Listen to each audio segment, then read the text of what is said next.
A week before my 36th birthday, I almost cancelled a blind date because I was tired of pretending I enjoyed them. My sister had arranged this one after months of telling me I worked too much and spent too many evenings alone. I was a maintenance supervisor for a small apartment complex outside Portland, and most days ended with leaky faucets, broken heaters, and tenants who called at the worst possible times. By Friday nights, all I wanted was takeout and silence. Still, I showed up. What I didn't know was that the woman waiting for me wasn't coming alone. If you believe in kindness and second chances, please like, comment, share, and subscribe to Kindness Corner. The date was supposed to be at a restaurant near the river. It was one of those places with soft lighting, too many hanging plants, and menus printed on thick recycled paper. Rain had been falling all afternoon, leaving the sidewalk shiny and the air smelling like wet pavement. I arrived 10 minutes early and checked my phone 3 times before ordering water. Then I saw her. She stepped through the front door carrying a small pink backpack over one shoulder. Beside her walked a little girl holding a stuffed bear.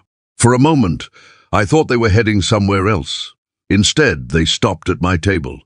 The woman offered an awkward smile. "Hi, I'm Marisol." The little girl peeked at me from behind her arm. "I'm sorry," Marisol said quietly.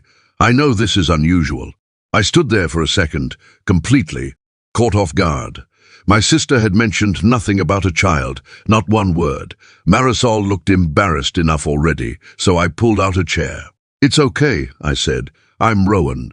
The little girl climbed into the seat beside her mother. Her name was Junie.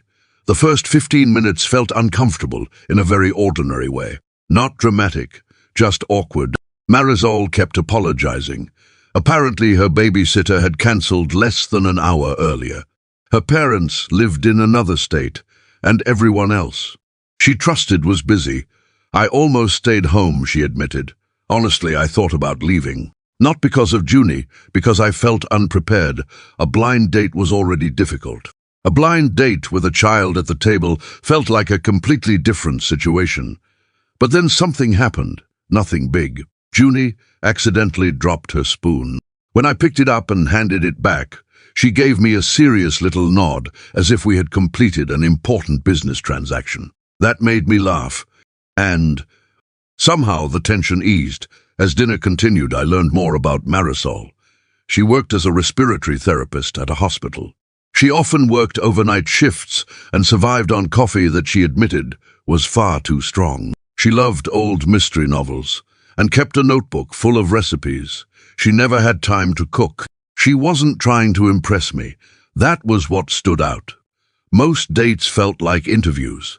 This felt like talking to an actual person. Junie occasionally joined the conversation, with observations that made no sense. At one point she announced that penguins probably enjoyed pancakes. Neither Marisol nor I knew how to respond to that. We both laughed anyway. By the end of dinner, I realized 2 hours had passed. When the check arrived, Marisol looked uncomfortable again. "You probably expected a normal date," she said. I shrugged. "I'm not sure there is such a thing." For the first time all evening, she looked relaxed. Outside, rain still drifted down in thin sheets. Beneath the streetlights, we stood near the entrance while Junie tried to jump over puddles. Then Marisol surprised me. "I should tell you something," she said. Her voice carried a different weight now. She explained that Junie's father had left shortly after her 2nd birthday. There was no dramatic story behind it. He simply decided he wasn't ready for family life and slowly disappeared. Since then, Marisol had spent years focusing entirely on raising her daughter. Dating felt impossible. Most men either lost interest when they learned she had a child or treated Junie like an inconvenience. "I don't blame them," she said. "Not everyone signs up for that." I watched Junie balancing carefully along the curb. "You seem to be doing okay." Marisol smiled. "Most days, we exchanged numbers before leaving. I expected maybe a text or two, nothing more. But over the next few weeks, we kept talking. Sometimes about serious things, usually about ordinary life, her stressful hospital shifts, my impossible tenants, the grocery prices we both complained about, the weird satisfaction of finding a parking spot directly in front of your destination. Little things, real things. A month later, she invited me to join them at a community fair, not a date, just an afternoon. Junie spent half the day trying to win a giant stuffed turtle from a ring toss game. She failed repeatedly. After watching her determination, I spent $5 attempting it myself. I failed too. The teenager running. The booth finally handed her a smaller turtle and said, "Close enough." Junie carried that thing everywhere afterward. Months passed. Slowly, carefully, our lives began overlapping.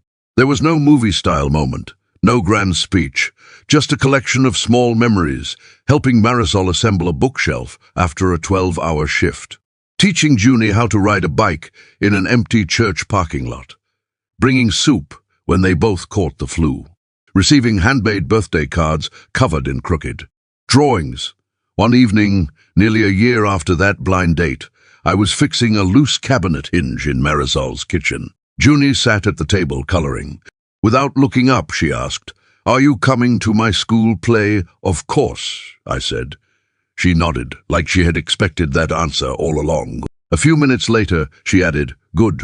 That single word stayed with me longer than she probably realized, because it made me understand something. Family doesn't always arrive the way you expect. Sometimes it appears carrying a pink backpack and a stuffed bear. The following spring, Marisol and I got engaged. Nothing extravagant, just a quiet walk beside the river where we had our first date. When I asked her, she laughed before saying yes. A few days later, Junie asked if she could help choose wedding cupcakes. Apparently, that was the responsibility she considered most important. Years later, I still think about that rainy evening. I almost cancelled. Marisol almost stayed home.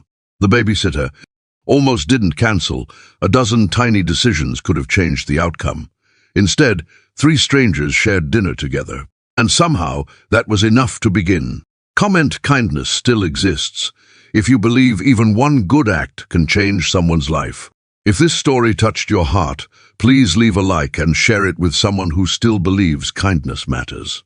The lesson I carry with me is simple.